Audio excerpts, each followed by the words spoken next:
E aí galera, tudo bom? Aqui quem fala é o professor Peter. Bem-vindos ao canal Paradoxo da Física. A aula de hoje é a resolução da questão 1 discursiva do PISM 2019, módulo 2. Qualquer dúvida, deixe uma pergunta lá, se inscrevam no canal e até nossa próxima aula. Até mais.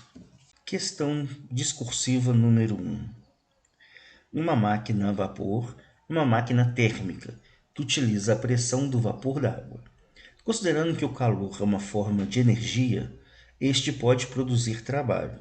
Conforme as leis da termodinâmica, as máquinas a vapor operam em ciclos. James Watt, de 1776 a 1819, contribuiu de forma decisiva para a Revolução Industrial, entre a segunda metade do século XVIII e a primeira metade do século XIX, nos processos de melhoria no motor a vapor. Mesmo após a invenção do motor a combustão no final do século XIX, ainda hoje são utilizados motores térmicos, por exemplo, nas usinas nucleares, para a geração de eletricidade. Analise as afirmações a seguir a respeito de máquinas a vapor, respondendo se são verdadeiras ou falsas, justificando sua resposta da maneira mais objetiva possível.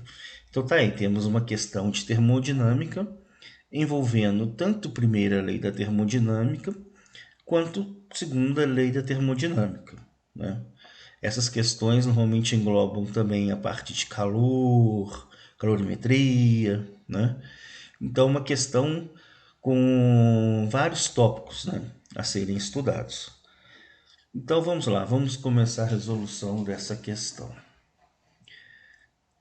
Letra A. Considere que em determinado momento o volume do vapor permanece constante, porque o êmbolo que pressiona o vapor travou devido a uma falha mecânica. Nesse caso, conforme a primeira lei da termodinâmica, toda energia obtida na forma de calor é transformada em energia interna. Então, olha, a primeira coisa que aconteceu aí, o volume do vapor permanece constante. Volume constante, transformação isovolumétrica, isocórica ou isométrica.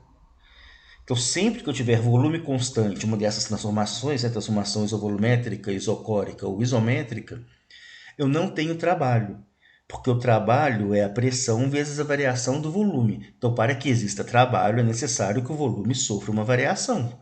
Então, como não tem variação, o trabalho vai ser igual a zero. Então, temos que, por ter um volume constante, transformação isovolumétrica, o trabalho é nulo.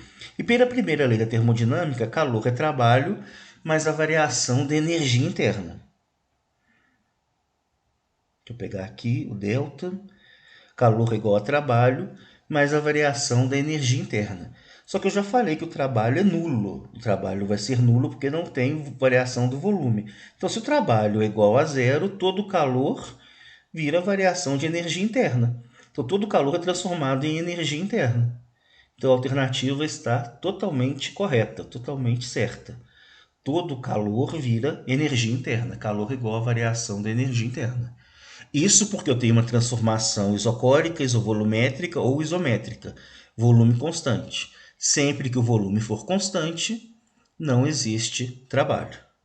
Então, alternativa certa.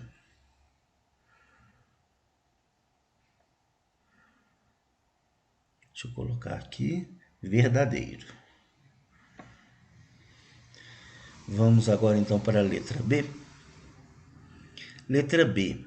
De acordo com a segunda lei da termodinâmica, as máquinas a vapor, no decorrer de um ciclo, transformam em trabalho todo o calor recebido da fonte quente, e a energia interna do vapor se mantém constante.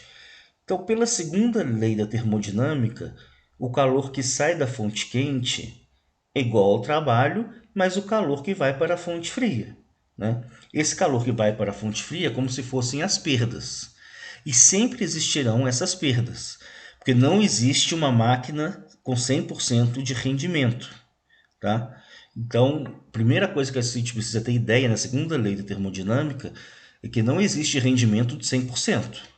Se não existe rendimento de 100%, é impossível que o calor da fonte fria tenha um valor igual a zero. Então, uma parte são as perdas, que é o que vai para a fonte fria, e uma parte realiza trabalho.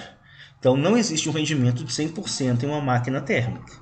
Então ali já está errado o que ele fala. Transforma em trabalho todo o calor recebido. Não, porque existem as perdas. Então, se isso acontecesse, eu teria uma violação da segunda lei da termodinâmica. Segundo esta segunda lei da termodinâmica, o calor que sai da fonte quente realiza trabalho e uma parte se perde, que vai para a fonte fria. Se não tivesse esse calor, essa perda, esse calor que vai para a fonte fria, se eu não tivesse isso, eu teria uma máquina térmica com rendimento de 100%. Mas isso é impossível.